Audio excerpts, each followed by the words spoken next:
That was it. What an incredible sound you can make there. The 70s was a wild period for you, I guess, because that... Yes. Finding fame, finding success. Yes. Which had eluded you before, and you were still a young man. Yes.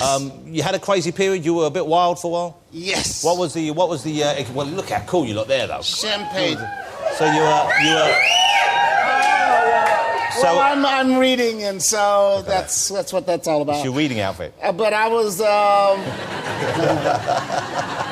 champagne and girls, and you know. Just generally the excesses that were available, and I guess everything was available. I mean, when you're that successful. There's a lot available. Yeah. A hall full of girls. Yeah. So happy memories, even though I guess you wanted it to come to an end. I love the way. Yeah. Everything about that is So a great thing to experience. Right, but it had to stop. You have to grow up, you know. Yeah. Now, let me ask you about being a minister. What are your... as a reverend, what are your kind of duties entail? What do you actually do for the church as a minister? I have to bring forth the message. I have to christen kids, little babies. Wow. I give the sacrament. I have to, all these things. And as a minister, are you more in demand than the ministers who don't have a back catalogue of hits from the 70s?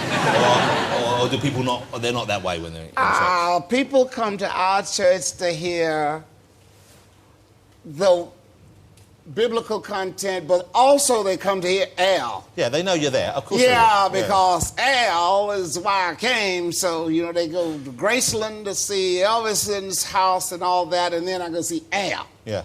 And they don't ever call me Reverend Green. They don't ever call me Mr. Green. It's I'm going to see Al. Yeah. So I guess they know me well enough by first.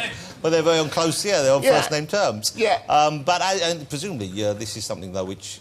It's a very important part of your life. Yeah, it's important to me because I'm still here and a lot of people you're talking about are deceased.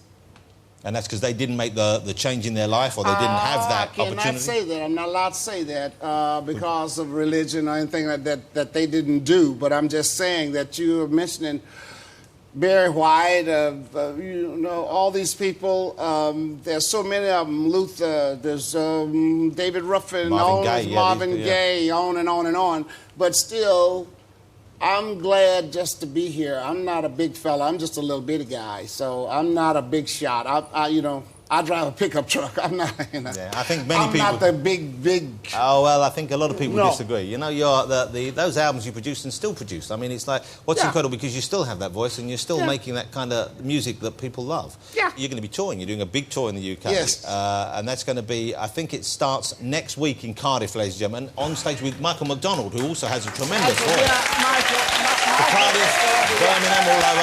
The London O2 Arena, which is where I'm going to be. Yeah. For a bit of that action. And the Doobies. Yeah. I mean, that's fantastic. The Doobies are not coming, but Michael is, and so it'll be fun. When you unwind, in the old days, I guess in the 70s, when you finished the concert, I guess you mentioned champagne. Yeah. There was champagne to unwind with. Yeah. There were girls to unwind with.